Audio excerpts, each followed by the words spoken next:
L'épreuve phare qui sourit à Virtue, qui était du reste le favori. On sentait Jean-Michel Henry un peu anxieux peut-être, sous pression, hein, puisqu'il avait déjà c'est les deux gagnants et le troisième.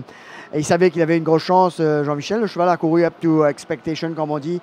Il était tout simplement le plus fort aujourd'hui. Oui, certainement, Jean-Philippe. Le cheval était très très bien. Il a été blessé après sa dernière course. Mais bon, c'est comme ça. Je crois que les blinkers, peut-être qu'il n'a pas besoin de blinkers aussi, ce cheval. Mais bon, il gagne avec, il gagne sans. C'est pas une grande histoire avec lui. Très bon sprinter. Je pense que ça aurait pu probablement être un des meilleurs sprinters ici.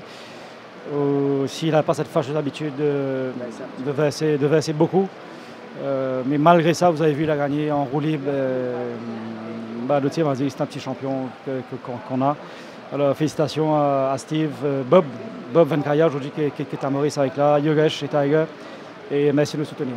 Alors Jean-Michel, finissez fort cette saison, qui a eu des hauts, qui a eu des bas. Vous avez très bien commencé, puis il y a eu un passage à vide, un peu comme tous les écuries. Les chevaux ne sont pas des machines, hein. Ils ont un coup de mou, comme on dit. Il faut garder le travail, garder l'espoir en ce que vous faites. Et finalement, les chevaux retrouvent la forme, et ce qui arrive un peu chez vous. Oui, certainement, Jean-Philippe. Je crois que ça s'est passé le week-end international pour Prix Tam aussi. Aujourd'hui, c'est mon jour.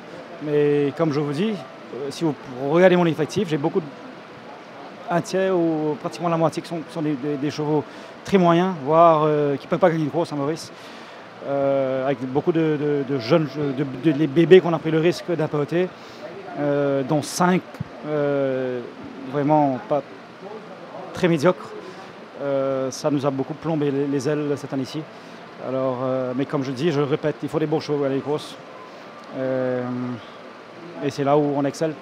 Alors justement, vous avez certainement en tête l'année prochaine, vous avez commencé certainement à toucher un peu le marché. Comment ça se pointe pour votre établissement? Écoutez, on a déjà acheté deux très bons chevaux, j'espère. La qualité. Maintenant, il nous faut trouver un peu dans les 31, 36. Faire un peu comme Gilbert fait, d'acheter beaucoup de chevaux dans les ratings 31, 36 pour être compétitif dans cette division. En espérant que ces chevaux continuent à monter. Alors c'est vrai, si vous êtes propriétaire, au lieu d'acheter 3-4 chevaux moyens, il vaut mieux acheter un très bon cheval et aller sur la piste en 2-3 occasions. Certainement, Jean-Philippe. C'est exactement ça. Les chevaux, ça coûte le même prix. Il faut les nourrir, hein. C'est ça qui coûte cher également. Voilà, parce que ce soit un cheval médiocre ou un bon cheval, il faut les soigner, ça demande du soin. Le cheval médiocre coûte plus cher. Oui, tout à fait. Ouais, ça coûte plus cher. Et après, d'aller dans les grandes divisions, c'est pas facile.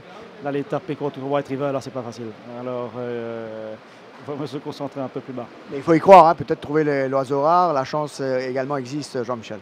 Oui, peut-être s'il vient chez 1365, on pourra le battre avec Virtue, mais sinon non. C'est vrai que celui-là est un extra intéressant. En tous les cas, Jean-Michel, ravi d'avoir partagé ces moments avec vous à l'interview, et bravo pour cette très belle journée. Merci, et merci à vous aussi, hein, Jean-Philippe et toute l'équipe du Stuff Club, faites un bon travail.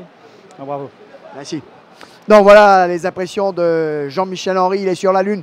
Aujourd'hui, 3e gagnant de la journée, les chevaux qui crachent tout simplement le feu. On va retrouver Kamlesh pour les analyses de cette 7e épreuve. C'est à vous, Kamlesh.